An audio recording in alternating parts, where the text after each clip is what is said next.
जब श्री गणेश ने धारण किया स्त्री का रूप। हिंदू धर्म में सभी देवी देवताओं में भगवान गणेश सर्वप्रथम पूजनीय है। गणेश जी को कई नामों से जाना जाता है, जैसे विनायक, गजानन, गणपति, गजमुख आदि। लेकिन क्या आप जानते हैं कि विघ्नहर्ता भगवान गणेश का एक स्त्री स्वरूप भी है, जिसे विनायकी नाम से जाना जाता है। गणेश जी का विनायक नाम भी उनके इस स्त्री स्वरूप से ही पड़ा है। धार्मिक और पौराणिक कथाओं में इस बात का स्पष्ट वर्णन है। सृष्टि के रचयिता भगवान ब्रह्मा से लेकर देवराज इंद्र और पवनसुत हनुमान ने भी जरूरत पड़ने पर स्त्री रूप धारण किया था। महाभारत में भी अर्जुन के स्त्री रूप का उल्लेख है। इसी प्रकार भगवान गणेश भी एक बार जरूरत पड़ने पर अपने स्त्री स्वरूप विनायकी में प्रकट हुए थे। धर्मोत्तर पुराण में विनायकी के इस रूप का वर्णन किया गया है। इसके अलावा वन दुर्गा उपनिषद में भी भगवान गणेश के स्त्री रूप गणेश्वरी का उल्लेख किया गया है। गणेश जी के स्त्री स्वरूप को कई नामों से जाना जाता है, जैसे गणेशानी, गजनीनी, गणेश्वरी, गजमुखी आदि। भगवान गणेश के स्त्री रूप धारण करने के पीछे के कारण का उल्लेख पौराणिक कथाओं में मिलता है। आज के इस लेख में हम आपको बताएंगे कि क्यों गणेश जी को स्त्री रूप धारण करना पड़ा था।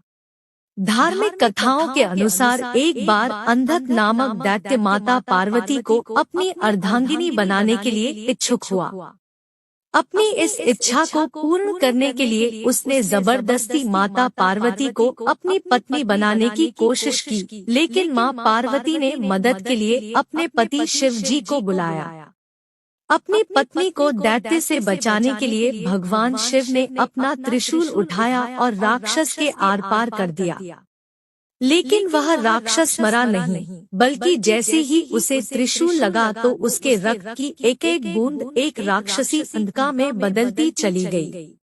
भगवान को लगा कि यदि उसे हमेशा के लिए मारना हो तो उसके खून की बूंद को जमीन पर गिरने से रोकना होगा।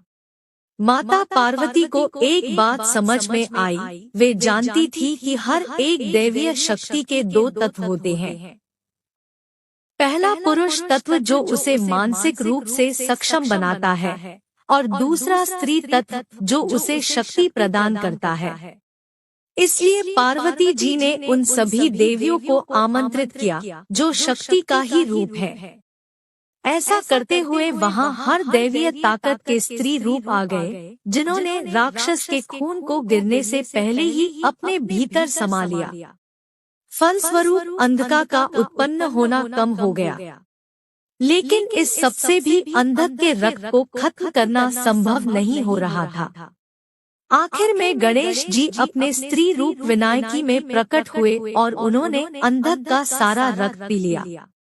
इस प्रकार से देवताओं के लिए अंधका का सर्वनाश करना संभव हो सका।